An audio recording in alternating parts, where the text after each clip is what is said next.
Bonjour et bienvenue dans le 17h10, le JT animé et proposé par les militants du réseau wallon de lutte contre la pauvreté.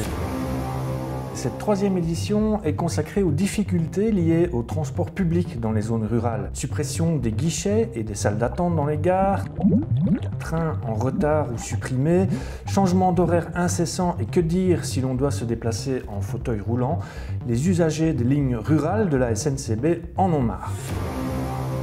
Avec nous en plateau, Johan et Audrey, vous êtes usagers de la ligne de Lourdes entre Liège et Marlois et vous avez lancé une pétition, vous avez en tout cas voulu lancer un débat sur ce thème. Qu'est-ce qui vous a motivé, incité à faire ça?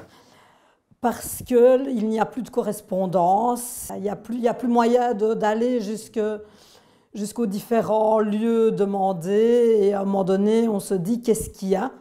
À la ville, il y a des possibilités incroyables et une fois qu'on arrive en campagne, il n'y a plus moyen. Une fois qu'on arrive en milieu rural, il n'y a plus moyen. Il n'y a plus moyen d'arriver à l'heure à l'école. Il n'y a plus moyen de pouvoir aller en formation. Donc le CPAS et le Forum nous demandent de nous rendre à des formations, mais on n'y arrive pas. Donc jusqu'où va-t-on aller? Et donc vous dites, pour vous, ça peut poser des problèmes, par exemple, pour se rendre à des rendez-vous administratifs, à l'ONEM, dans un syndicat, voire une convocation face à un juge. C'est difficile, c'est plus difficile maintenant. C'est beaucoup plus difficile du fait que généralement les réunions, c'est à partir de 9h du matin. En arrivant à 9h15, c'est impossible d'être là à l'heure.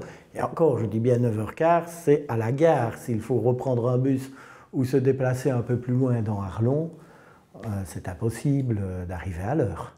Est-ce que ça peut aussi causer des difficultés financières en plus? Le cas concret, c'est notamment pour les étudiants, mais aussi pour des travailleurs, où, n'ayant plus la correspondance de train, ils sont donc obligés de prendre un bus, mais ce qui veut dire payer un supplément d'abonnement pour prendre ce bus.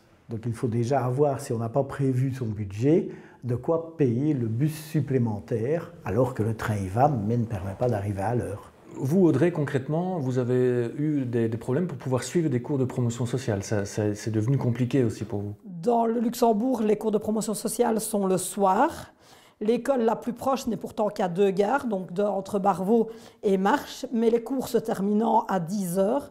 Le dernier train à Marche pour rentrer est à 8h38, donc impossibilité, sauf quitter 1h30 plus tôt, ce qui veut dire ne pas suivre un cours sur la totalité de l'année, donc ne pas avoir de diplôme à la fin. La seule solution que j'ai trouvée, c'est aller à Liège, moyennant un cote, donc moyennant 300 € par mois en plus, et moyennant un abonnement de train qui fait le double, si pas le triple du prix.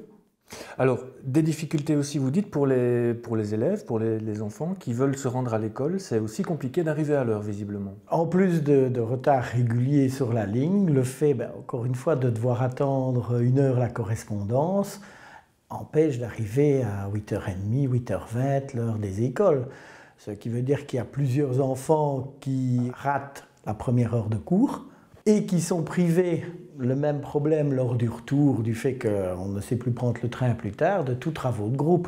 On sait qu'en secondaire, de plus en plus, on pousse pour avoir certains travaux de groupe, d'aller voir un film, une conférence ou autre. Ils ne peuvent plus, à moins que les parents aient les moyens d'y aller les rechercher en voiture. Merci. Christine Mailly, vous êtes secrétaire générale du réseau wallon de lutte contre la pauvreté. On le voit, les impacts sont nombreux.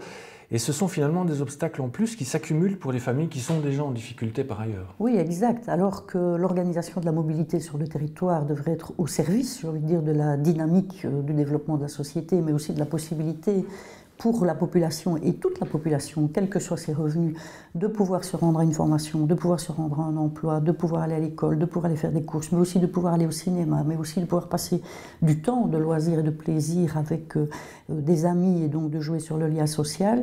On le voit effectivement, la mobilité comme le reste est de plus en plus mise au service, j'ai envie de dire, de l'économie galopante, des grandes lignes. Or, la ruralité compte toute une partie d'habitants, des habitants qui n'ont pas nécessairement accès à une voiture, à un véhicule privé, à pouvoir faire de la solidarité interpersonnelle liée aux véhicules, parce qu'en général, quand on est avec des revenus trop étroits, On fréquente un cercle de personnes qui ont des revenus également étroits et on ne peut pas se dépanner l'un l'autre et c'est compliqué. Et donc on est devant quelque chose qui est un joyau, la SNCB, comme les TEC devraient l'être d'ailleurs, et qui devrait être un maillage de lien social, un maillage de possibilités de réalisation sociale, un maillage qui permette d'aller vers l'emploi, vers la formation. Et on vit un recul perpétuel par rapport à ça.